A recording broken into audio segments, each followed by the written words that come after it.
Pass में। तो guys, ये सिंगाड़ा, और ये हम उबाल के भी खा सकते हैं और कच्चा भी खा सकते हैं। तो अपने यहाँ महाराष्ट्र में भी मिलता है। अभी किसी किसी को नहीं पता है तो नहीं खा रहे लोग, तो इसलिए मैं सोची चलो एक वीडियो डालती हूँ।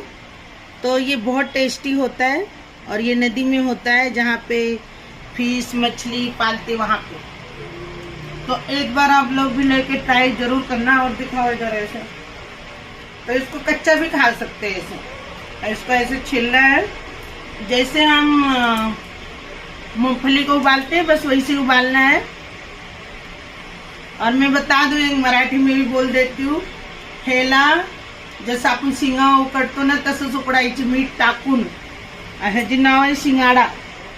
ह्याला ना 3 काटे असते, अशी मोठी आणती मी, ह्याच्या आतमध्ये असं असते। असं खायचे, ते मीठ टाकून एकच शिटी मारायची, एकदम मस्त लागतंय। तर हे तुम्ही लोक पण खावा, मी तुम्हाला दाखवते।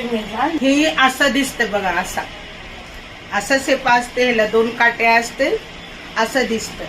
तर हे कच्चं पण खाऊ शकतो, उकडून पण खाऊ शकतो। मीठ टाकायचे, पाणी टाकायचे, कुकरमध्ये 1 शिटी येऊ द्यायची, मग त्याची सगळे पाणी काढून ते असं काढून ठेवायची, कारण हे जे आतमध्ये पाणी भरते म्हणून ह्याला काढून ठेवायचे। एवढे छान लागते, एवढे गोड लागते ना, एकदा तुम्ही, मी बोलती म्हणजे एकदा खाऊन बघा, तुम्हाला लय आवडणार।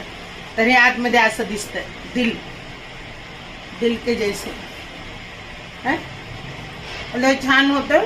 ह्याची भाजीची पण मी रेसिपी टाकणार आहे, तर तुम्ही नक्की पहा। असं पण खाऊ शकतो, कच्चं पण खाऊ शकतो, ह्याची भाजी पण करू शकतो। भाजी लय टेस्टी होत आहे।